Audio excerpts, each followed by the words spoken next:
ప్రతి మనిషికి యేసయ్యతో నడవాలనే ఆశ, యేసయ్యతో ఉండాలనే ఆశ, యేసయ్యతో జీవించాలనే ఆశ, ఆయన వెంటే వెళ్ళాలి అనేటువంటి ఆలోచన, ఆయన కొరకు జీవించాలనే ఆలోచన ప్రతి దేవుని బిడ్డలో కలుగుతుంది. అయితే అందరికీ అది సాధ్యమవుతుందా? అందరూ ఆయన్ని వెంబడించగలుగుతున్నారా? ఒకరోజు యేసుప్రభు వారి దగ్గరికి ఒక అతను వచ్చి ఈ విధంగా అంటా ఉన్నాడు, ప్రభా, నువ్వెక్కడికి వెళ్ళినా నీ వెంట వస్తాను అని అంటా ఉన్నాడు. నువ్వెక్కడికైనా వెళ్ళు, అక్కడికి నేను వస్తాను అంటున్నాడు. అప్పుడు యేసయ్య అతనితో చెప్పిన మాట ఏంటో తెలుసా? ఒకసారి చదువుతున్నాను, దేవుని వాక్యంలో గమనించండి. లూకాసు వార్త 9వ అధ్యాయం 57వ వచనం. ఒకడు నీవెక్కడికి వెళ్ళినాను నీ వెంట వచ్చేదనని ఆయనతో చెప్పాను. అందుకు యేసు, నక్కలకు బొరియలను ఆకాశ పక్షులకు నివాసములను కలవుగాని మనిషి కుమారునికి తలవాల్చుకున్నటకైనను స్థలము లేదని అతనితో చెప్పాను. ఎందుకని యేసయ్య ఆ మాట చెప్పాడంటే, యేసయ్యతో ఎవరైనా నడవాలి అని ఇష్టపడ్డారంటే, నేను యేసుప్రభుతో వచ్చేస్తా, నేను యేసుప్రభుతో ఉంటానంటే, ఆయన వాళ్ళ పెదాల నుండి వచ్చే మాటనుగా చూసేది వారి అంతరంగాల నుంచి వచ్చేటువంటి మాటను గమనిస్తాడు. ఇదేంటండి, ఎప్పుడైనా ఆలోచించారా?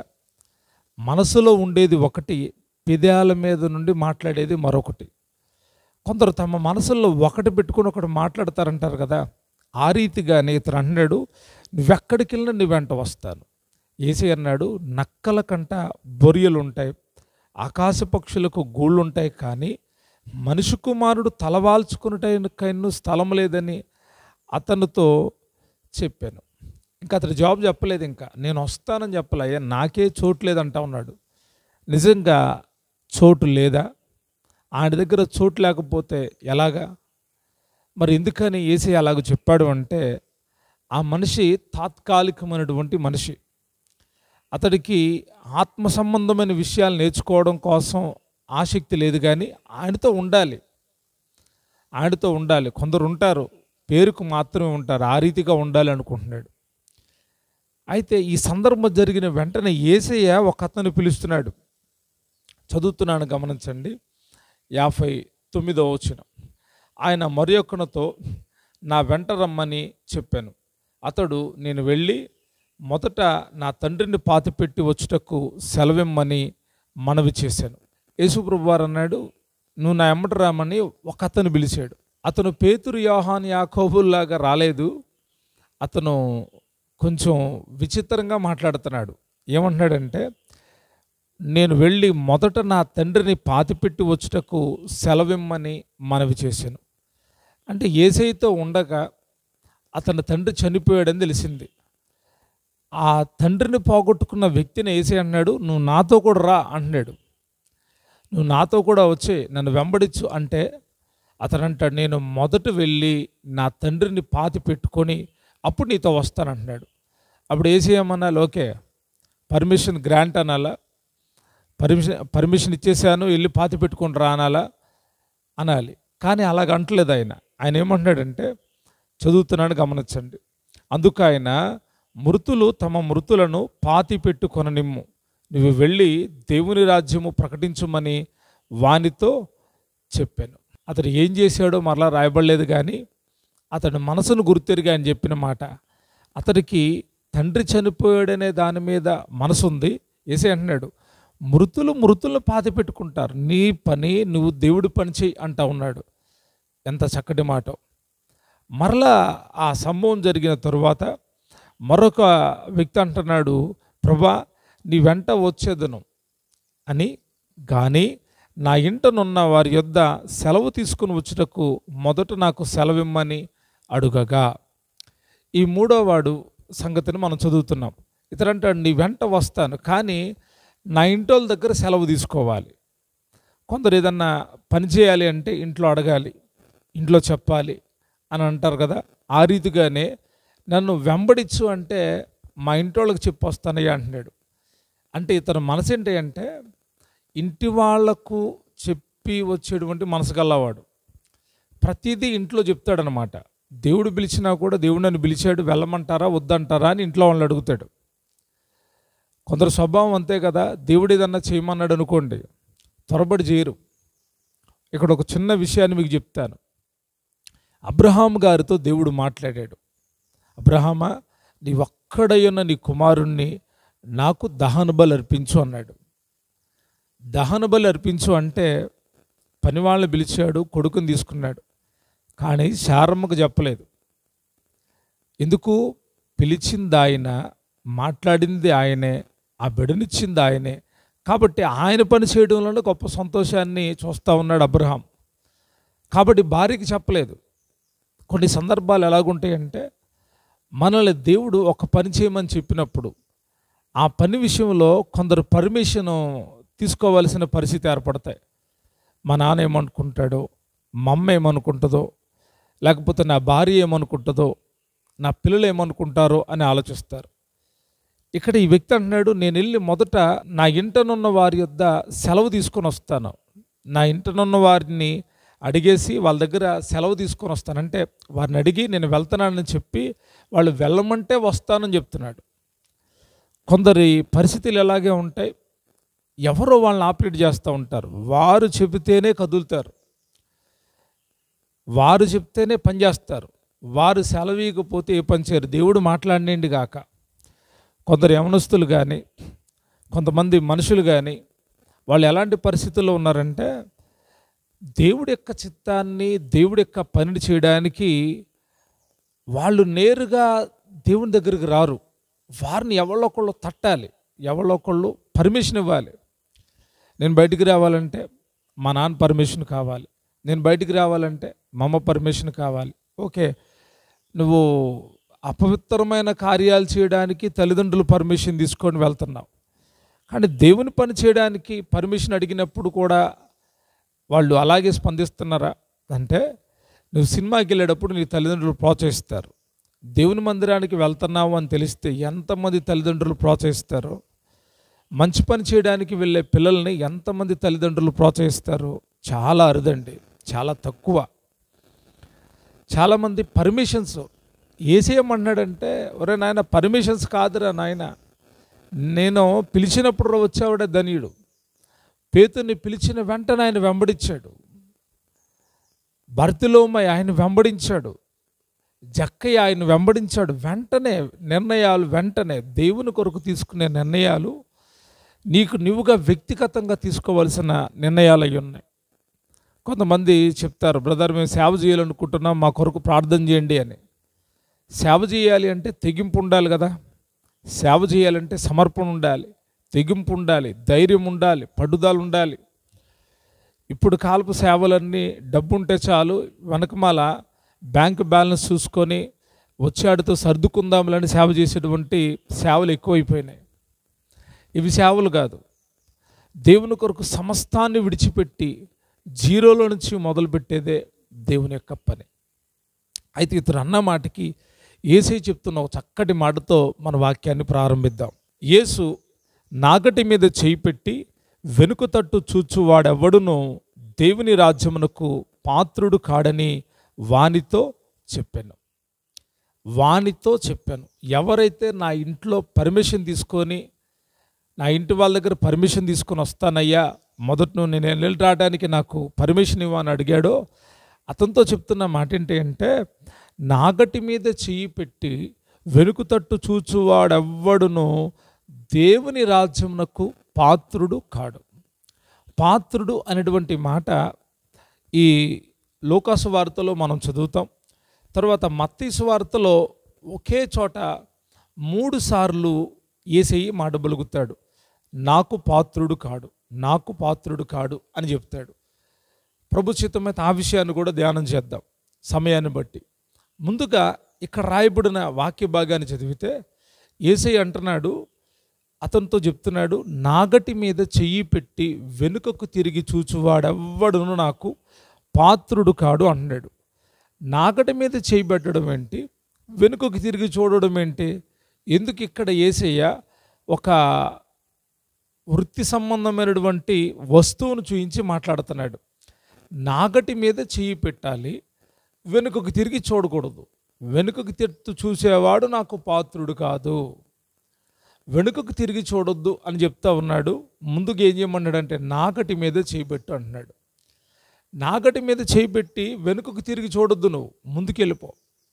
ఈ నాగటి లేక నాగలి అనేది చాలామంది చదువుకున్న వాళ్ళకి తెలియకపోవచ్చేమో కానీ పల్లెటూరులో ఉన్న వాళ్ళకి బాగా తెలుసు ఈ నాగలి గురించి. మరి ఎక్కువగా రైతన్నులకు, పొలం పనులు చేసుకునే వాళ్ళకి బాగా ఈ నాగలి గురించి తెలుసు. ఇప్పుడు కాలంలో నాగళ్ళు ట్రాక్టర్కి పెట్టేసి దున్నుతున్నారు. ఒకప్పుడు పంటలు పండించే వాళ్ళు ఏం చేసేవాళ్ళంటే ఎద్దులకు మధ్యలో నాగలు పెట్టి పొలాన్ని దున్నుతూ ఉండేవాళ్ళు. ఎందుకు ఈ నాగలు ఉపయోగించేవాళ్ళంటే పొలమును దున్నడం కోసం నాగల్ని ఉపయోగించేవాళ్ళు. ఆ ఎద్దులకి ఈ నాగలి పెడితే ఆ నాగలి ఆ పొలమంతా దున్నేది. ఆ చెక్కతో చేయబడి చివర కొక్కులు అంటారు, నొక్కులు. ఆ నాగలికి నొక్కుళ్ళు ఉంటాయి పొదునుగా. పొరపాటున అవి ఎవరి మీదన్న వేస్తే వాళ్ళు చనిపోవడమే. అంత సూదిగాను అంత షార్పుగాను ఉంటాయి నాగళ్ళు. వాటితో ఏం చేసేవాళ్ళంటే భూమిని దున్నేవాళ్ళు. భూమిని దున్ని పంటలు పండించేవాళ్ళు. యేసయ్య అంటున్నాడు నాగటి మీద చేయి పెట్టి, భూమిని దున్నే నాగటి మీద చేయి పెట్టి వెనుకకు తిరిగి చూచువాడెవడును నాకు పాత్రుడు కాడు అంటున్నాడు. నాగలతో ఎక్కడ దున్నుతారయ్య అంటే రోడ్ల మీద దున్నరు, బజార్లను దున్నరు. అవి పొలములో ఉపయోగించే సామాను, పొలములోనే ఉపయోగించాలి దాన్ని. ప్రభువారు చూస్తుంది ఏంటంటే ఈ లోకము పొలము, దున్నేటువంటి వాళ్ళు కావాలి. దున్నేటువంటి వాళ్ళు ప్రభువుకు కావాలి. ప్రభువు నిన్ను వాడుకోవాలి అనుకుంటున్నాడు. నువ్వు ఆ నాగడి మీద చేయి పెట్టి ముందుకెళ్ళిపో, ముందుకే వెళ్ళు. యేసయ్య అన్నాడు వెనుక తట్టు చూచువాడు ఎవ్వడును దేవుని రాజ్యానికి పాత్రుడు కాడు అంటున్నాడు. వెనుక తట్టు చూడడం ఏంటి? నాగటి మీద చేపెట్టి వెనుకకు చూసేవాళ్ళు ఉంటారా? ప్రభువుని నమ్ముకున్న తర్వాత, ప్రభుతో నడవాలని తీర్మానం చేసుకున్న తర్వాత, ప్రభుతో జీవించాలని తీర్మానం చేసుకున్న తర్వాత, సేవ చేయాలి అని తీర్మానం చేసుకున్న తర్వాత, దేవుని కొరకు ప్రత్యేకంగా జీవించాలి అని తీర్మానం చేసుకున్న తర్వాత వెనుకకు తిరిగి చూసేటువంటి మనుషులు ఉంటారా? వెనుకకు తిరిగి చూడడం వల్ల దేవుని రాజ్యాన్ని కోల్పోతారు అని యేసయ్య స్పష్టంగా చెప్తున్నాడు. నాగటి మీద చేయబెట్టావు మంచిదే, ప్రభువులోకి వచ్చావు, ప్రభుతో జీవించడానికి, ప్రభుతో కొనసాగడానికి, ప్రభుతో నడవడానికి, ప్రభుతో ముందుకు వెళ్ళడానికి వచ్చావు నువ్వు. కానీ ముందుకు వెళ్ళాల్సిన నీవు ఏం చేస్తున్నావంటే వెనుకకు తిరిగి చూస్తున్నావు. ఎప్పుడైనా ఈ అనుభవం మీలో జరిగిందా? చాలా పరిస్థితులు కొందరిని వెనుకకు తీసుకొని వెళ్తూ ఉంటాయి. వెనుకకు వెళ్ళిపోతారు వాళ్ళు. వెనుకకు ఎప్పుడైతే తగ్గుతారో వాళ్ళ జీవితంలో చాలా మార్పులు కలుగుతాయి. వెనుకకు తట్టు చూసేటువంటి అనుభవం ఉండకూడదు. వెనుకకు తిరిగి వెళ్ళే అనుభవం నిన్ను దేవుని రాజ్యానికి దూరం చేస్తుంది అని ప్రభుపేట నేను తెలియజేస్తూ ఉన్నాను. ఎన్ని శ్రమలు కష్టాలు వచ్చినా నువ్వు ముందుకే సాగాలి, ముందుకే వెళ్ళాలి. నీ చెయ్యి నాగడి మీద ఉందనగా ప్రభుతో ఉంది, ప్రభు పనిలో ఉంది, ప్రభు రాజ్యం కొరకు నువ్వు చెయ్యి పెట్టావు కాబట్టి నువ్వు ముందుకే వెళ్ళాలి తప్ప వెనుకకు తిరిగి చూడకూడదు. కొన్నిసార్లు నువ్వు ముందుకు వెళ్లకుండా వెనుకకు తిప్పేటువంటి సైతాను కార్యాలు ఎన్నో ఉంటాయి. కుటుంబంలో ఎవరైనా నిన్ను వెనకకు లాగొచ్చు, బంధువుల్లో ఎవరైనా నిన్ను వెనకలాగొచ్చు, రక్త సంబంధికుల్లో ఎవరైనా నిన్ను వెనకలాగొచ్చు, నీ స్నేహితుల్లో ఎవరైనా నిన్ను వెనకలాగేయచ్చు. ఎక్కడుండకుండా, ప్రభుతో ఉండకుండా, ప్రభుతో వెళ్ళకుండా, ప్రభుతో జీవించకుండా నిన్ను వెనకకి లాగేయచ్చు. చాలామందిని సాతానుడు లాగివేస్తూ ఉన్నాడు. ఒక బ్రదర్ అంటున్నాడు, ఏంటి బ్రదర్ మీరు ఎందుకు ప్రార్థన మానేశారు? ఒకప్పుడు బాగా పాటలు పాడేవాళ్ళు మీరు, ఒకప్పుడు మీ స్వరం వింటే ఫలానా దైవజనుడి యొక్క గొంతులాగా అనిపించేది మీ స్వరం, ఎందుకు మీరు వెనక్కి వెళ్ళిపోయారు అంటే, ఏమో బ్రదర్ నాకు ప్రార్థనకి వెళ్ళాలని అనిపించట్లేదు అంటున్నాడు. ఎందుకని బ్రదర్? ఒకప్పుడు మంచిగా ఆరాధన చేశారు కదా, ఎందుకు అని అంటే అతన్ని సాతానుడు వెనుకకు ఈడ్చుకొని వెళ్ళిపోయాడు. ప్రియదేవుని బిడ్డలారా, ప్రభు పేటని తెలియజేసేది ఏంటంటే వెనుకకు తట్టు చూడవద్దు, వెనుకకు తిరగవద్దు. దేవుని యొక్క బిడల ప్రయాణం ఆయనతోనే. ఆయన ఆయన ఆయన ఆయన యొక్క నాగడి మీద చేపెట్టామా ముందుకే వెళ్ళాలి. మనం వెనుకకు తిరిగి చూస్తే దేవుని రాజ్యాన్ని కోల్పోతాం. దైవ గ్రంథంలో ఒక 4 విషయాలు చెప్తాను. వెనుకకు తిరిగి చూడడం వలన వాళ్ళ పరిస్థితులు ఏ విధంగా మారినాయి, వెనుకకు తిరిగి వాళ్ళు ఎందుకు వెళ్ళిపోయారు అనేటువంటి ఒక 4 సంభవాలు మీకు చూపిస్తాను. ఎందుకంటే మనము ఈ అధ్యాయంలో తెలుసుకోవాల్సిన సంగతి ఏంటంటే వెనుక తట్టు చూసేవాడు ఎవ్వడు ఆయనకి పాత్రుడు కాదు. నువ్వు ముందుకు చూడాలి కానీ వెనక తట్టు చూడకూడదు. ఎందుకంటే వెనకమాల బ్యాక్గ్రౌండ్ చాలా ఉంటుంది, జరిగిపోయిన కాలం చాలా ఉంటుంది, జరిగిపోయిన కాలంలో ఉన్న అనుభవాలు చాలా ఉంటాయి. అయితే నీవు ముందుకే చూడాలి, అన్నీ గుర్తు తెచ్చుకోకూడదు, కొన్నిటిని వదిలిపెట్టేయాలి, విడిచిపెట్టేయాలి. ప్రభు ఏవైతే మర్చిపోమని చెప్పాడు అవన్నీ మర్చిపోయి ముందుకు వెళ్ళాలి. కానీ కొందరు ముందుకు వెళ్ళడానికి ఇష్టపడట్లేదు, వారి జీవితాలు మధ్యలోనే ఆగిపోతున్నాయి. ఏవో కారణాలు, ఏవో సమస్యలు, ఏవో ఒత్తిళ్ళు.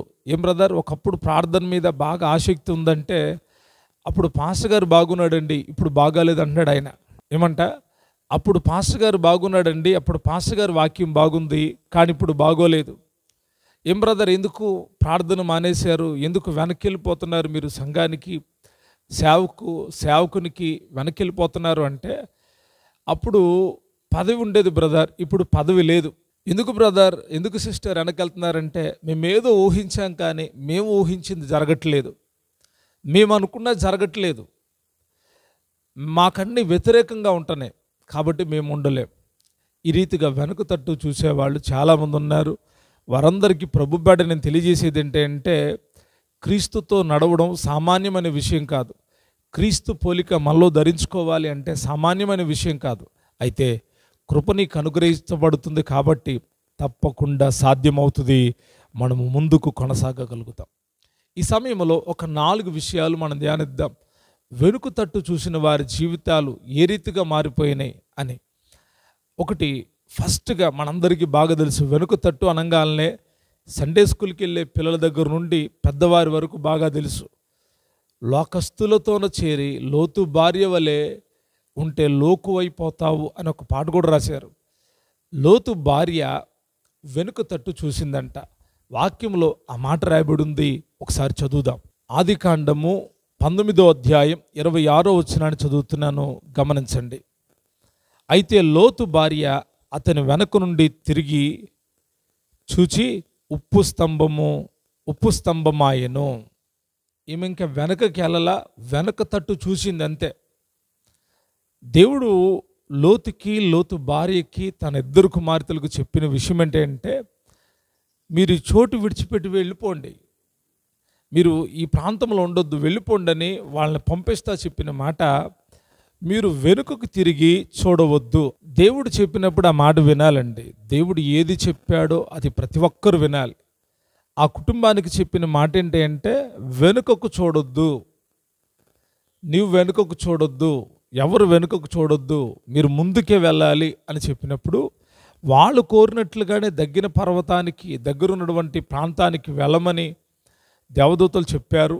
ప్రయాణమయ్యారు, వెళతా ఉండగా జరిగిన కార్యం ఏంటంటే లోతు భార్య పిల్లలు వెళ్తానే ఉన్నారు, లోతు భార్య వెనుకంజి వేస్తూ ఉంది. అంటే వారితో కలిసి నడవట్లేదు.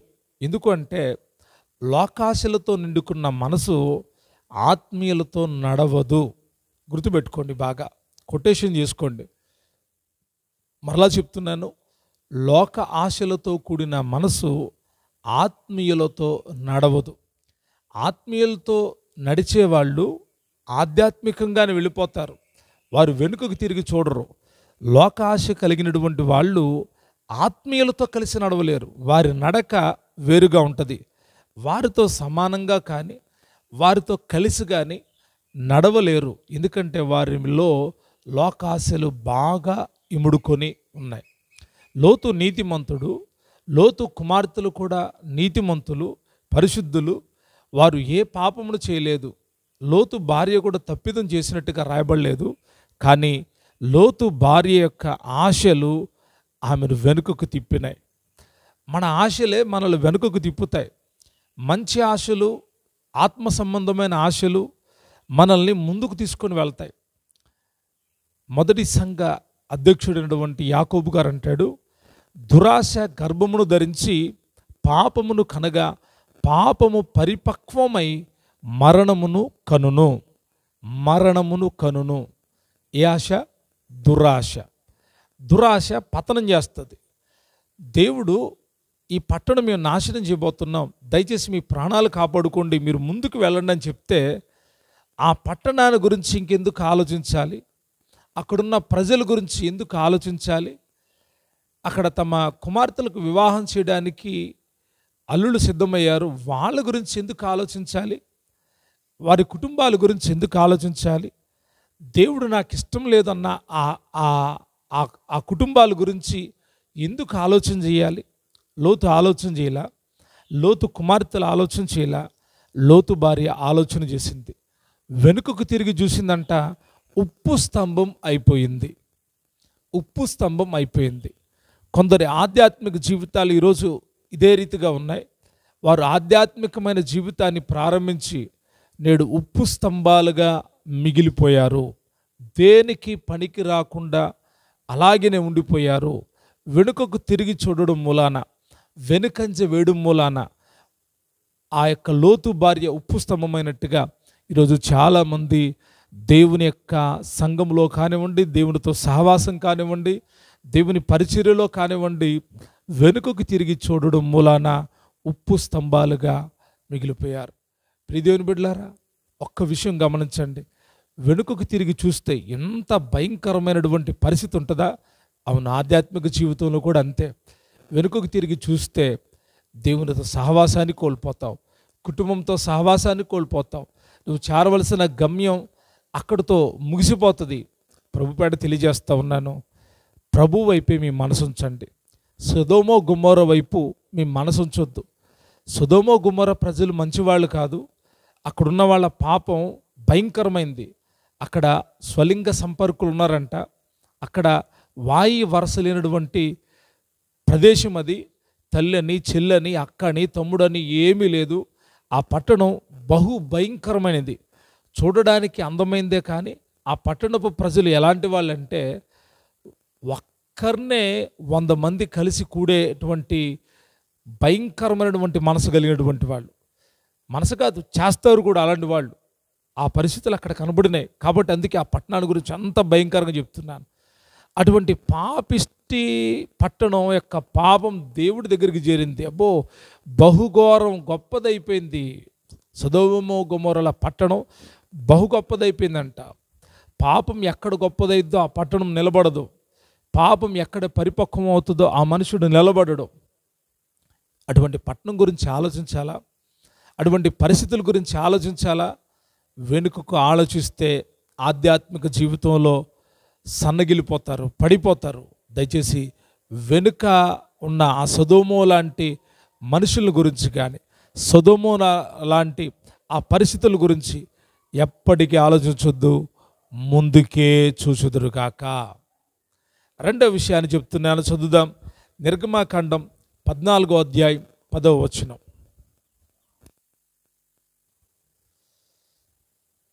ఫరో సమీపించుచుండగా ఇశ్రాయేలులు కనులెత్తి ఐగుప్తీయులు తమ వెనుక వచ్చుట చూచి మిక్కిలి భయపడి యెహోవాకు మొరపెట్టిరి. ఇక్కడ మనం చదివిన వాక్య భాగాన్ని గమనిస్తే ఐగుప్తు రాజైన ఫరో ఇశ్రాయేలుల వెనకమాల తన సైన్యాన్ని తీసుకొని వస్తున్నాడు. అయితే ప్రజలు అప్పటి వరకు ముందే చూస్తూ ఉన్నారు. ఎందుకంటే మేఘము వారికి ముందుండి వారిని నడిపిస్తూ ఉంది. నాయకుడైన మోషే వారికి ముందుండి నడిపిస్తూ ఉన్నాడు. అద్దరికి వెళ్ళిన తర్వాత వారిలో కొందరు ఏం చేశారు అంటే వెనుకకు తిరిగి చూశారు. వెనుకకు తిరిగి చూసి వారు ఏం మాట్లాడుతున్నారో తెలుసా? ఫరో సైన్యం వస్తుంది అని నన్ను మాట్లాడుకోవడం మొదలుపెట్టారు. వాళ్ళు వెనుకకు తిరగకపోతే వాళ్ళు కనబడేవాళ్ళు కాదు. వాళ్ళు వెనుకకు తిరిగి చూశారు. వాళ్ళు వెనుకకు తిరిగి చూడడం మూలాన భయం కలిగింది. ఏం కలిగింది? వారికి భయం కలిగింది అనే వాక్యంలో మనం చదువుతున్నాం. ఆధ్యాత్మిక జీవితం ఎప్పుడైతే వెనుకకు నీవు మళ్ళుకుంటావు, వెనుక తట్టు చూస్తావో నీ లోపల భయం కలుగుతుంది. ఏ భయం? శత్రువుల గురించిన భయం. వాళ్ళు మమ్మల్ని ఏమైనా చేస్తారేమో, వాళ్ళు మహాశూరులు, వాళ్ళు బలవంతులు, వాళ్ళు బహుబలిష్ఠులు, అన్ని లక్షల మంది ఉంటే వాళ్ళలో ఎందుకు భయం కలిగింది అంటే, ఫరో సైన్యం అంత బలమైన సైన్యం, భయపడతా ఉన్నారు. వారు మరలా తిరిగి ప్రభు వైపు చూశారు, ప్రభు అద్భుతం చేశాడు. ప్రియదేవుని బిడ్డలారా, ఈ వాక్యములో ఉన్న సారాంశం ఏంటంటే, దేవుని పిల్లలు వెనుకకు తిరిగి చూస్తే భయం గుండెల్లోకి వస్తుంది. వెనుక తట్టు ఎప్పుడు చూడకండి. వాడు బలవంతుడని, వాడు శక్తి గల్లవాడని, వాడు డబ్బు గల్లవాడని, వాడి పదవి గల్లవాడని, వాడు పరపతి గల్లవాడని, వాడి సైన్యం గొప్పదని, వాడి రాజ్యం గొప్పదని, వాడి వెనకమాల చాలామంది ఉన్నారని, సపోర్టర్స్ చాలామంది ఉన్నారని ఫరో గురించి ఆలోచించినట్లుగా ఈ లోకంలో ఉన్న కొందరి గురించి ఆలోచించి భయపడిపోతూ ఉంటారు కొంతమంది. వారెవళ్ళే అంటే వెనుకకు తిరిగినటువంటి వాళ్ళు. వెనుకకు నీ శత్రువులు ఎప్పుడు నీ ముందు నిలబడలేరు. వెన్నుపోటు పొడిచే వాళ్ళందరూ వెనకమాలే ఉంటారు. ఐగుప్తీయులు ఎక్కడున్నారంటే ఇజ్రాయేలు యొక్క ముందు లేరు, ఇజ్రాయేల్ ప్రజలు వెనకమాలు ఉన్నారు. దేవుడు ముందున్న దూతనంట వెనుకకు పంపాడంట. యుద్ధం ఎవరు చేశారంటే దేవుని యొక్క దూత చేసింది. మనము విశ్వసిస్తే, మనము గమనిస్తే చాలా సందర్భాలు మనల్ని భయపెడతా ఉంటాయి. ఒక్కొక్కరు మనల్ని భయపెడతారు. నీ అంతు చూస్తానంటారు, మీ కుటుంబం అంతు చూస్తానంటారు, మిమ్మల్ని చంపేస్తామంటారు. ఎందుకు? చెడు చేసినందుక. చెడు చేసినోడిని ఆ మాటలంటే వాడికి ఏం భయం ఉండదు. వాడి చెడ్డోడు కాబట్టి ఇంకా చెడ్డ పనులు వాడేం చేస్తాడు, వాడికి డబల్ చేద్దామని ప్లాన్ వేసుకుంటాడు. కానీ మంచోడిని అలాగంటే ఎలాగుంటుంది చెప్పండి? చెడు చేసేవాడిని అనొచ్చు, చెడ్డోడు భయపడ్డు. కానీ మంచోడిని అంటే కొంత భయం కలుగుతుందా? కలుగుతుంది. కానీ నేనంటాను, దేవుడి పిల్లలు ధైర్యంగా ఉంటారు. వెనుక తట్టు చూస్తే బలగం ఏదో పెద్ద లెంత్ కనబడుతుంది. కానీ నా ప్రభు దృష్టికి వారెంత బలిష్ఠులైనా, వారి రథాలు ఎంత బలమైనవైనా, వారి దగ్గర ఎంత అధికార బలమున్నా, ఎంత శక్తి ఉన్నా మట్టు పెట్టించగలిగిన సామర్థ్యం నా దేవుడికి మాత్రమే ఉంది. నువ్వు వెనుక చూడకుండా ఆయన తట్టు చూస్తే నీ శత్రువులందరూ వెనుకకు మళ్ళుదురుగాక. నీకు కీడు చేయని ఉద్దేశించిన వాళ్ళు, నిన్ను చంపాలని ఉద్దేశించిన వాళ్ళు, నిన్ను నాశనం చేయాలనుకున్న వాళ్ళందరూ వెనుకకు వెళ్ళిపోతారు. ఎప్పుడు? నువ్వు ముందుకు చూడాలి, ప్రభు వైపు చూడాలి. ఇశ్రాయేలీయులు అప్పటి వరకు దైవజనుడైన మోషేని మేఘాన్ని చూశారు. మోషే మీద సరగడం మొదలుపెట్టారు. మమ్మల్ని చంపడానికి తీసుకొని వచ్చావా ఇక్కడికి?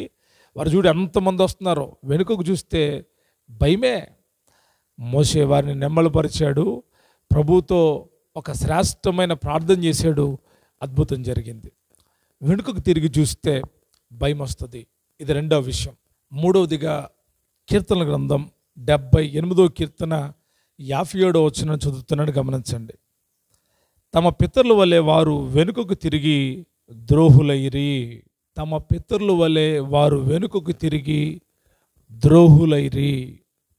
బాగా గుర్తుపెట్టుకోండి, దేవుని సంఘాన్ని, దేవుని యొక్క సహవాసాన్ని పాడు చేసేవాడు సాతానుడు. ఆసాపు తన కీర్తనలు అంటున్నాడు, వారు తమ పితరుల వలె వారు వెనుకకు తిరిగి ద్రోహులైరి. వెనుకకు తిరిగి ద్రోహులైరి.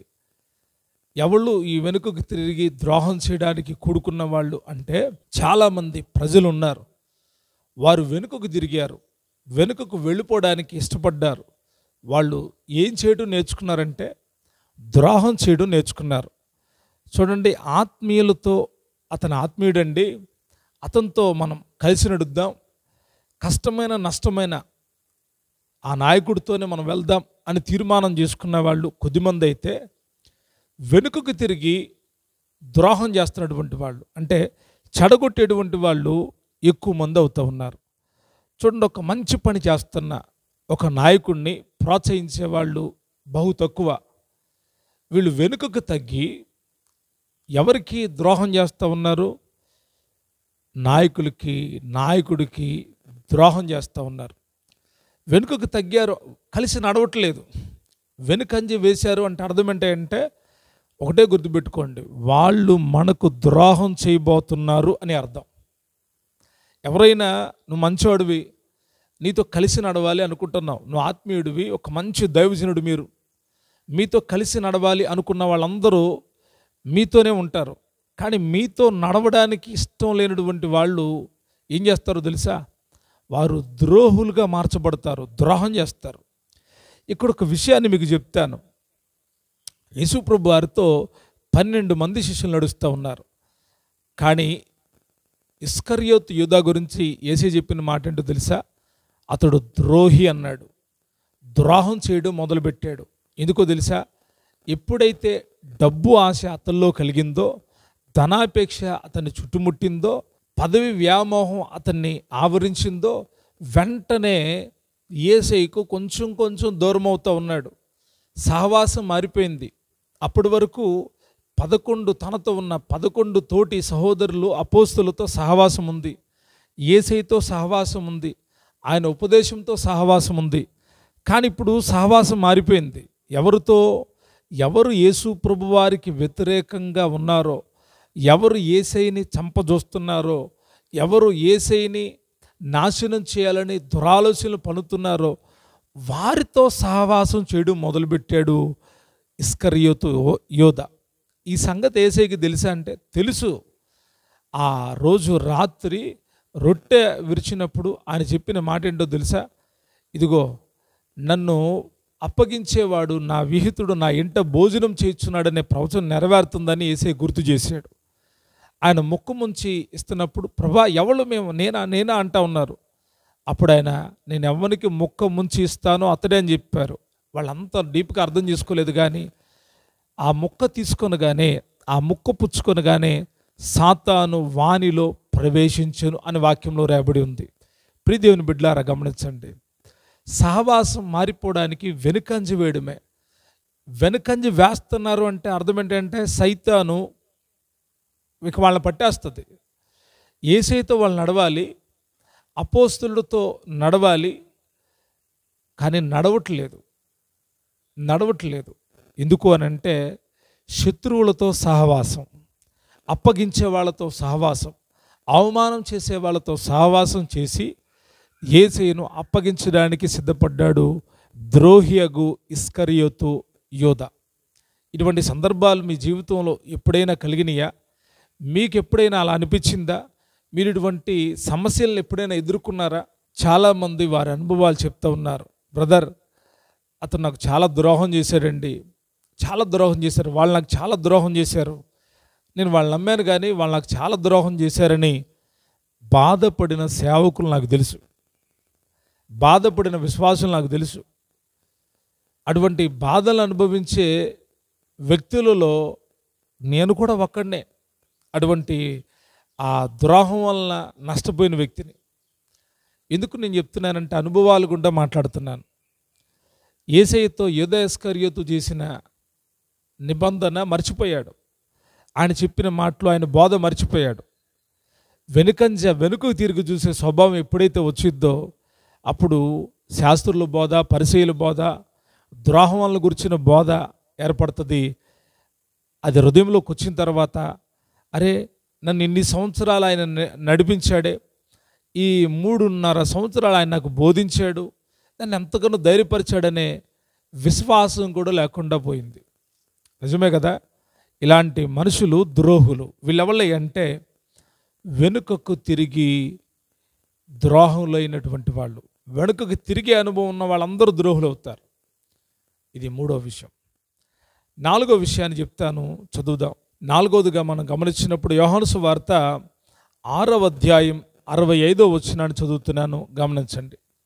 అప్పటి నుండి ఆయన శిష్యుల్లో అనేకులు వెనుక తీసి మరి ఎన్నడూను ఆయన వెంబడింపలేదు.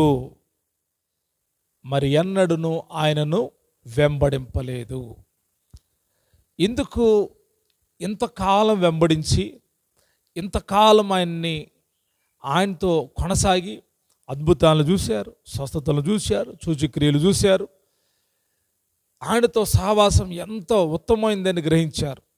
ఆయనకు శిష్యులుగా ఉన్నారు. ఉండి ఆయనకి శిష్యులుగా ఉండి ఆయనకు ఉపచారం చేస్తా, ఆయనతో నడుస్తా ఒక్కసారిగా ఒక గుంపు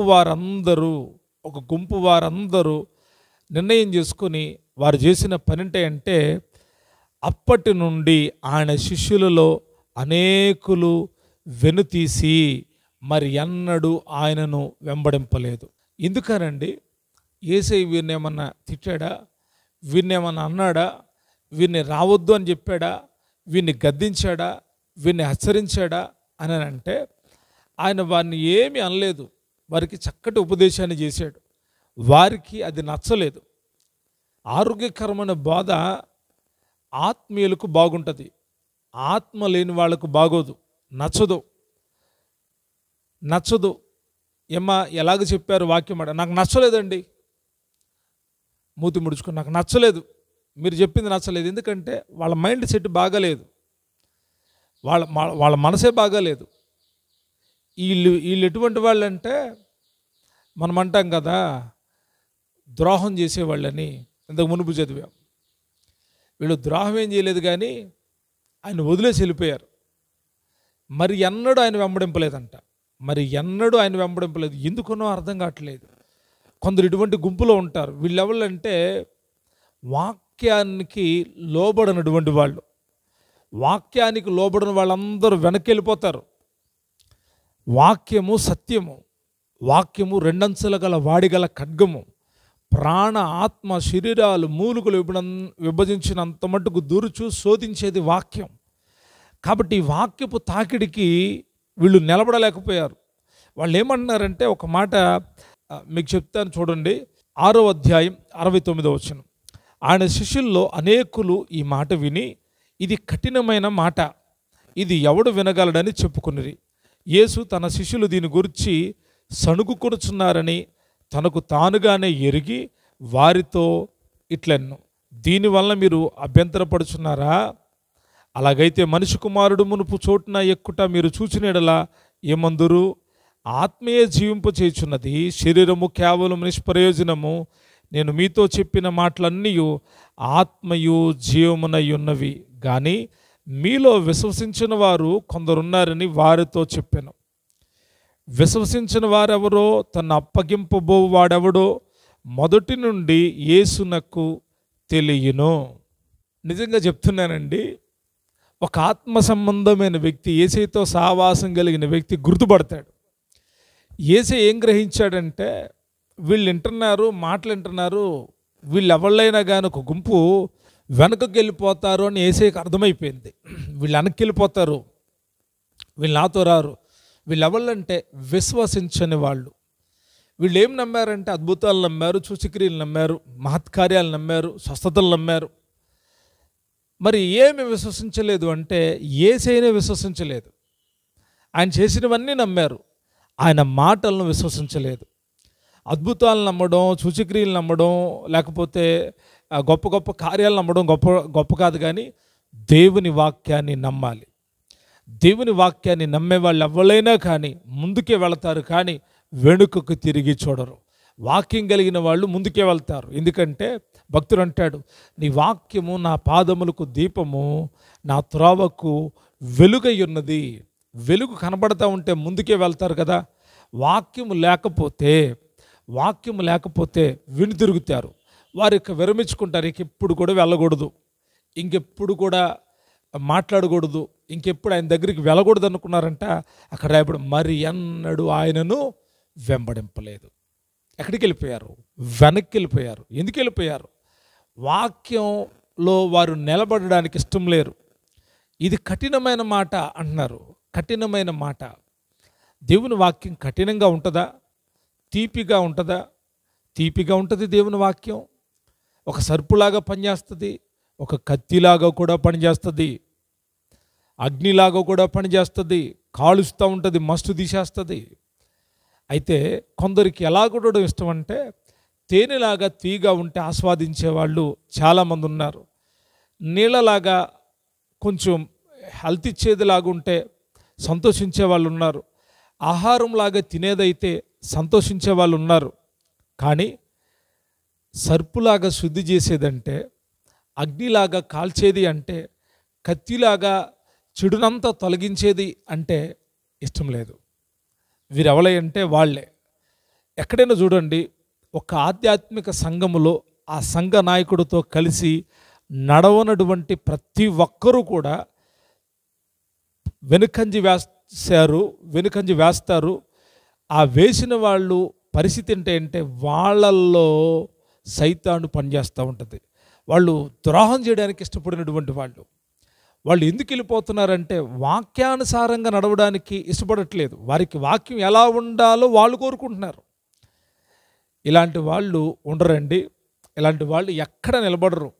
వాళ్ళకి నొప్పి తగలంగానే మరొకళ్ళు. ఇప్పుడు కొన్ని సంఘాలు ఎలాగుంటుందంటే, ఏ సేవకుడైనా గట్టి వాక్యం చెప్తే సంఘ పాస్టర్ని మార్చేస్తారు.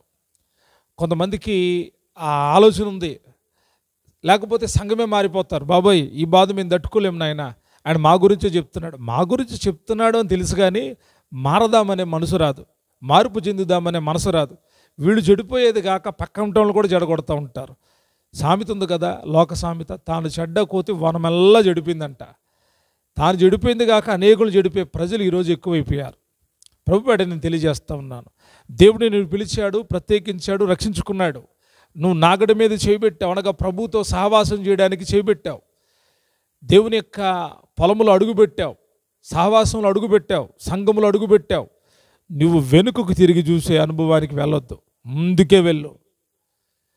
ఎప్పుడు కూడా వెనుకకు తిరిగి చూడొద్దు. వాక్యం గట్టిగా ఉన్నా, వాక్యము నిన్ను గద్దిస్తూ ఉన్నా, హెచ్చరిస్తూ ఉన్నా సరిచేసుకొని సహవాసంలో నిలిచి ఉండు. కానీ వెనుకకు తిరిగి చూడడానికి నువ్వు ఎప్పుడైతే ఆశిస్తావో, వెనుకకు వెళ్ళిపోదామో, ఈ బాధ తట్టుకోలేం, మనం ఈ భక్తి తట్టుకోలేం, అమ్మో ఈ స్థితిలో ఈ పరిస్థితుల్లో మనం ఉండలేమని దేవుని సన్నిధిని వదిలిపెట్టి నువ్వు వెనుకకు వెళితే శాపమే నీ గతి, చీకటే నీ గతి. ద్రోహం చేసేటువంటి స్వభావం నీకు వస్తుంది, భయం నీలోకి వస్తుంది, ఉప్పు స్తంభం అయిపోతావు. అంటే దేనికి పనికి రాకుండా అయిపోతారు. కాబట్టి యేసయ్యతో సహవాసాన్ని కొనసాగించండి. నాగడి మీద చేపెట్టి వెనుకకు తిరిగి చూసేవాళ్ళగా కాక, క్రీస్తు ప్రభువారితో నడిచి ఆయన కొరకు సదాకాలము జీవించే మనసు ప్రతి ఒక్కరికి పరిశుద్ధాత్మ దేవుడు దయచేయునుగాక, మీ కలుగునుగాక. మీరు అట్టి మనసు కలిగి ఉందురుగాక. దేవుడే హెచ్చరిస్తూ ఉన్నాడు, గద్దిస్తూ ఉన్నాడు. ఓ మంచి మాటగా చెప్తున్నాడు, నాగటి మీద చేయి పెట్టి వెనుకకు చూసేవాడు ఎవ్వడు కూడా నాకు పాత్రుడు కాడు, నా రాజ్యానికి పాత్రుడు కాడు, నా రాజ్యంలో రానివ్వను అంటున్నాడు. కాబట్టి ఆయన రాజ్యానికి చేరాలనుకున్న నీవు వెనుకకు చూడొద్దు. నీ ఎదుటున్న ఆ పందెపు రంగంలో ఓపికతో పరిగెత్తు, ముందుకే చూడు. విశ్వాసమునకు కర్తయు దాన్ని కొనసాగించి యేసు వైపు చూస్తూ వెళ్ళు, వెనుకకు చూడొద్దు. వెనుకకు చూసావా, ఆత్మీయతలో నుంచి దిగజారిపోతావు. ఈరోజు అనేకులు ప్రియ సహోదరులు వెనుకకు తిరిగి చూస్తూ ఉన్నారు. అందుకే ఆత్మీయతలో కురిగిపోతున్నారు, ముందుకు వెళ్ళట్లేదు. వెనుక కార్యాలు, వెనుక విషయాలు, వెనుకటి సంగతులు. కొందరు నోట నుండి ఏవో తప్పుడు మాటలు వస్తూ ఉంటాయి, పనికి మాలిన మాటలు. అప్పుడు ఆ రోజు అది చెప్పారు కదా, ఈరోజు ఇది చెప్పారు కదా అంటే వారికి అనుకూలంగా చెప్పమని చెప్తూ ఉంటారు. అనుకూలమైన బోధ నిన్ను నరకానికి తీసుకొని వెళ్తుంది. నిన్ను సరిచేసి హెచ్చరించి నిన్ను శుద్ధి చేసేటువంటి బోధ పరలోకానికి తీసుకొని వెళ్తుంది. దైవగ్రంథంలో రాయబడింది, వారు మరెన్నడూ వెంబడింపలేదు. ఆ గుంపులో ఉంటావా? యేసయ్యతో నడిచే గుంపులో ఉంటావా? నువ్వు యేసయ్యతో ముందు కొనసాగే గుంపులో ఉండు, దేవుని రాజ్యాన్ని స్వతంత్రించుకుంటావు. దేవుడి మాటలు హృదయంలో ఫలింపచేయునుగాక.